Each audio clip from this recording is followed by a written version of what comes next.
Hi everyone, Janie here. Welcome back to my garden. It is late in the day. It's already 3 o'clock. I'm just getting out into the garden now because I have had quite a fun, interesting morning this morning. I actually had the opportunity to go on our local news station from Sacramento, California. I live about 15-20 minutes just outside of Sacramento. So I got to go on the news with Michael Glassman where we could promote our upcoming book and the garden show that I'm going to be at this weekend called the Northern California Home and Landscape Expo. So the show that I was on, the segment that I was on, is actually a live segment that they do every weekday at 10 a.m. or something like that. It was really fun, and they just feature all the happenings that are going on around our city. And it was just so much fun because I don't know if you all know, but I film my YouTube channel with a camera phone. I've tried a whole bunch of different cameras and tried the fancy cameras, and it ends up that just my phone is the easiest and the best thing that works for me. So being at the news and having these giant, like there were 3 or 4 giant cameras on us as we were at the set. It was just really, really interesting. It was really fun. And I was completely out of my element. Like, this is my element. That was completely out of my element. But anyway, I wanted to show you guys a couple clips just because it was fun. All right, I'm just gearing up right now. I got to get ready for this, the big, home landscape show. There you go. Got my swag ready to go. So good to see you. Nice to see you too. This is Janie. Yes. Hey, nice to meet you guys. Love it. So as we were chatting a little bit in the commercial break, this is the big one. This is huge. Comes around once a year. Welcome, you guys, for coming in. Michael, we know you. Janie, I said Janae. I apologize. That's all right. I answered everything. We should know you because you do so many different things. Tell us about your YouTube show. Yeah, so I have a gardening YouTube channel called Dig, Plant, Water, Repeat. I have videos 5 days a week, and Michael and I actually have teamed up for a lot of videos, and it's been a huge hit. And we've decided to write a book called Solving the Problems in the Landscape, which is why we're at the big show this year. We're doing a workshop based off of our book.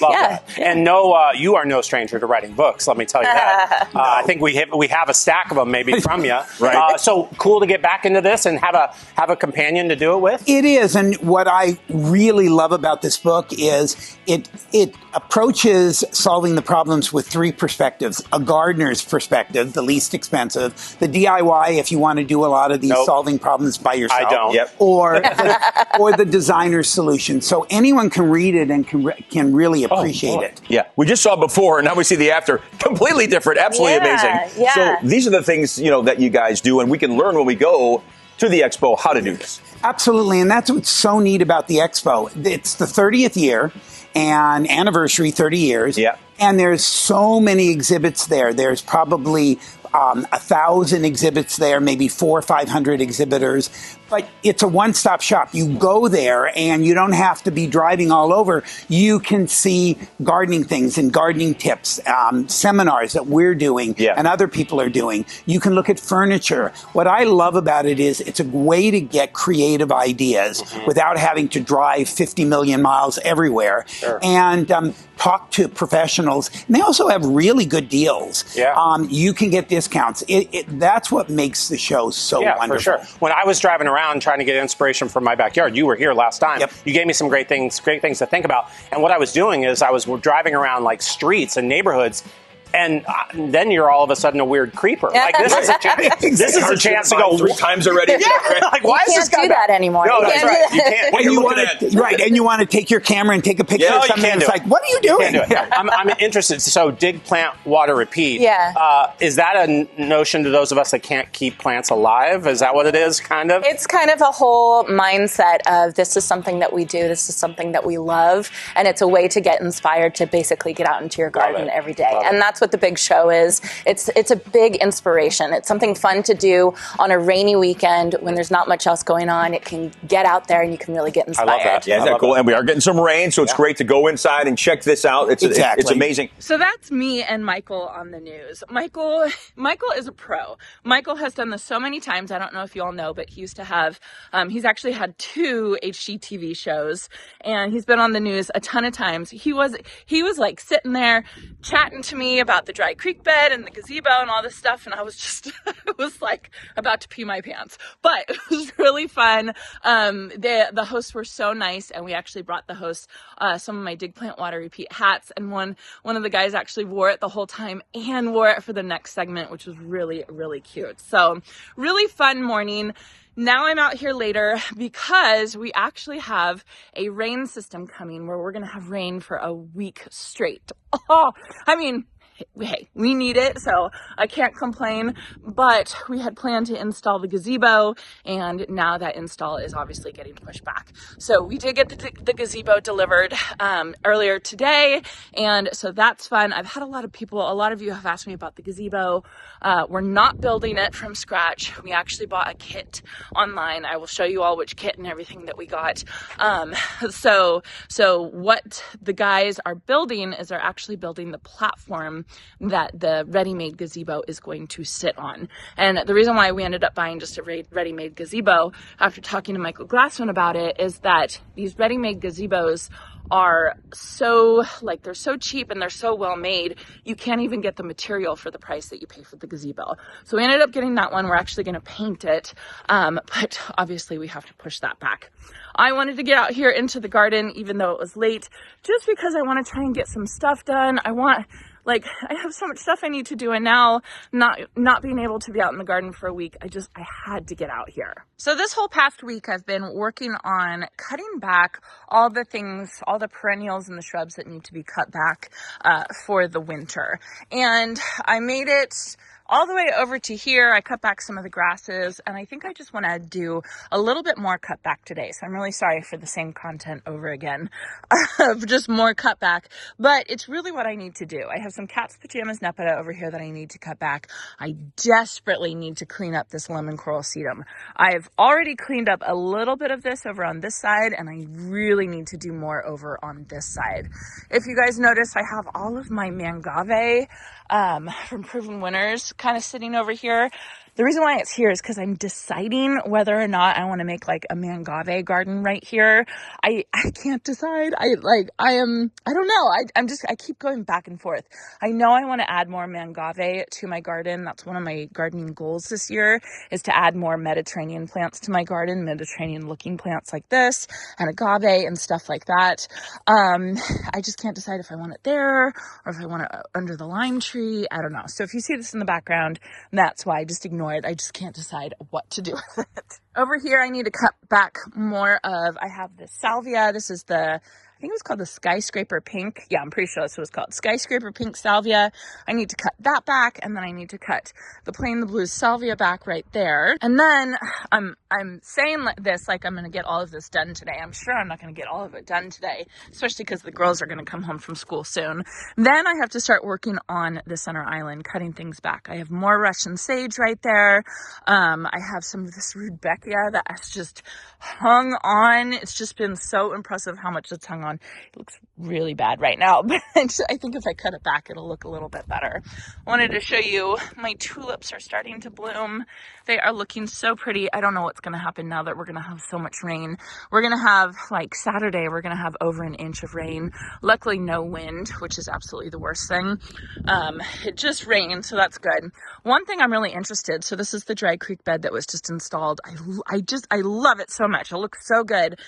All of this rock is really dusty right now, and I'm interested to see what it's going to look like once all the dust gets cleaned off. I was tempted to take my hose link and come and clean off all of the rock just to see what it would look like, but then I thought, okay, just be patient. It's going to rain tomorrow, and I'll see what it looks like tomorrow. So I'll be sure to show you guys that.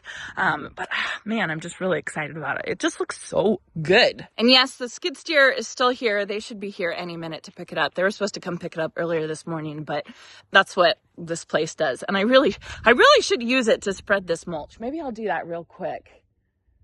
Yeah, I'm going to do that real quick. All right. First, we're going to spread mulch, and then we're going to start cutting back some plants.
All right, the sun is going down. Monty is begging for his dinner, so I got to go inside and feed him. But I did get a lot of stuff done, including spreading the rest of that mulch. Now I got to order more. So I ended up spreading the mulch just where the skid steer could reach. So I worked over here, cleaned up some of the sedum that I have growing and some of the nepeta that I have growing here. It looks like nothing.